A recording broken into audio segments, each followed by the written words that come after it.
Hi everyone, and welcome to this little recap video that's just going to check if you know all of the rhythms and the notes that we've been covering on this course so far. So I'm going to put up some little example rhythms and notes, and I would like you to work out the rhythm, possibly play it on your saxophone as well if you've got it to hand, and just ask yourself what are the actual note values, how many counts of various things. I'm sure you've been doing this lots and lots up to now, but we haven't done it together, so I thought I'd take this opportunity to put a video together just to test you, see what's going on. And then at the end of it, we're going to have some note exercises. So I'm going to fire some notes at you. I'd like you to play them back to me as quick as you can, and then I'll give you the answer of what you should have been playing.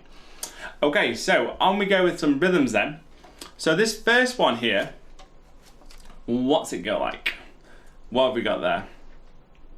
Just have a moment to have a think about it before we do it together. So we have a crotchet, two quavers, pair of quavers, crotchet, crotchet.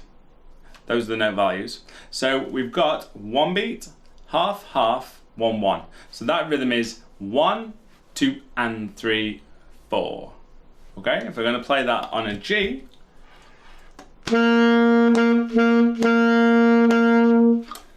alright, that's what we're going to do. Okay, so happy with that first one. Let's move on quickly, so we'll usher through these quite quick. Number 2. So on this one, we have a dot after the first note. So the first question is, what does that mean? What does a dot do after a note? Well, it adds half of its original value. So this was dotted crotchet. A crotchet is worth 1 beat. A dot adds half of whatever the note was, so that's half of 1. Half of 1 is half, so we add 1 plus the half, so that beat is worth 1.5 beats. So how do we count that then? We do 1, because it lasts for the whole of the first beat, 2, that comes next, whole of the first beat, 2, and then we move on the and of the second beat. So that rhythm is always, every time you see a dotted crotchet quaver, 1, 2, and. What do we do then? Move on to the 3, 4. So that rhythm's 1, 2, and 3, 4. Let's play that together. Let's do that again. 3, 4. Excellent, good stuff. Number 3 then, this one here, we've got a crotchet, a dotted crotchet rest. Hope you got that. Quaver, crotchet. Okay, so how does that rhythm go? Well, a dotted crotchet rest is exactly the same as a normal dotted crotchet. The exception is, well, we don't play it, do we? So, numbers wise then, we're going to go 1 on the first crotchet, 2 on the dotted crotchet rest. Well, that's 2 1.5 beats again, just like the dotted crotchet was before it. So it's 2, 3, because it lasts for the whole of the second beat and halfway through the third. The quaver comes on the and of 3, and the fourth beat lands on that crotchet there. So we have play, rest, rest, and play. Okay, should we try that together? 3, 4.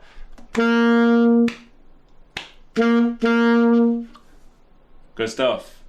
Okay, so on to the fourth one then. Check this out. We've got, what do you call that at the beginning? That first bar there is not complete, is it? It's not a complete bar. What do we think that is?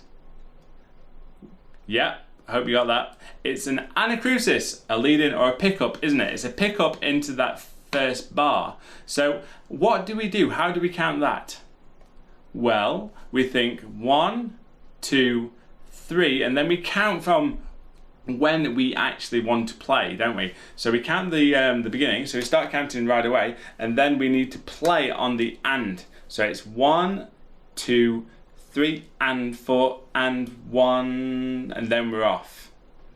Okay, so 1, 2, 3 and 4 and, because that's effectively the end of that bar if it were to be a full bar. And again, as I've said, spoke about with accents, we always need to count ourselves in to make sure that we're delivering an accurate performance or accurate representation of that piece of music.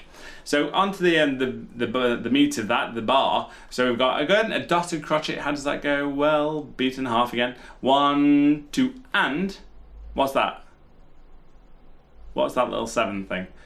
Quaver rest. Good. So we've got a half beat rest, a half beat note, a half beat rest, and a half beat note. Do you play on the beat or off the beat there?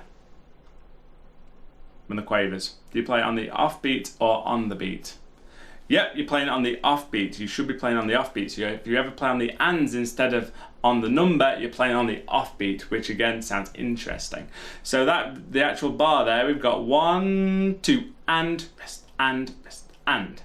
Quite a tricky thing. People do struggle with this. It's okay in sort of small chunks, but if you carried it on, it might even be worth downloading the PDF for this video and having a go at that one, excluding the anacrusis, and just try and cycle that bar. See if you can repeat it round and keep it going, because it's quite hard actually, especially in the early days of your sax playing. Okay, so let's play that together then. So I give myself 3 beats and then I'll start. 1, 2, 3.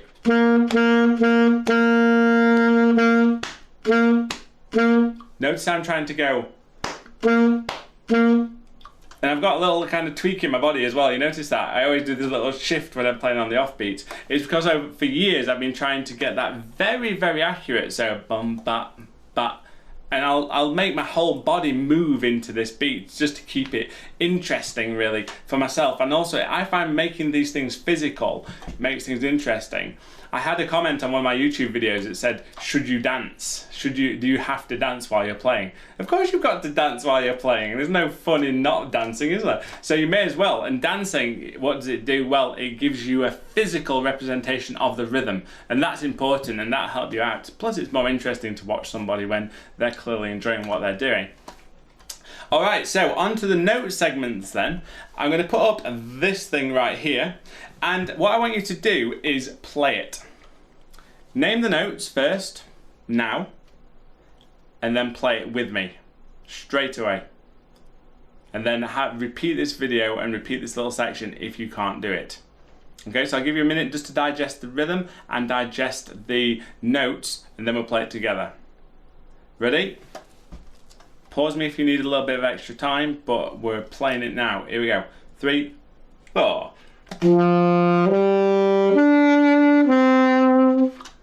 So that's what you should have had. And the notes are D, E, B, A. Okay? Next, rhythm. Here you go. Digest it. Check out the rhythm.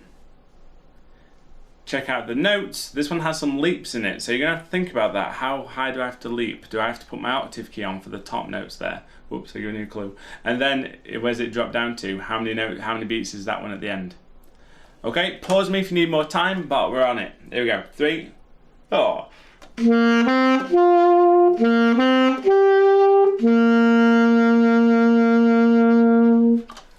Okay, so what did we have there then?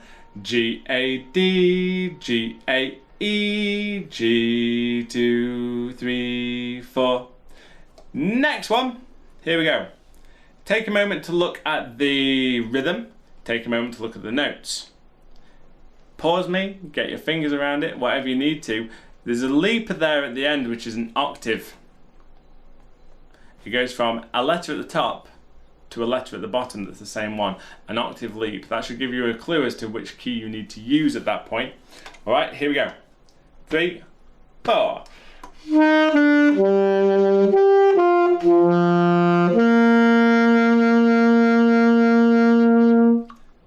All right then, so maybe you need to go over that little bit at the end again. If you want to practice those and have a copy of them, there's a PDF available next to the video. Get it, snap it, have a practice at it, and then maybe try and come back, see if you can jump into these videos really quick. Alright, that's brilliant, well done, and I shall catch you in the next video. See you then.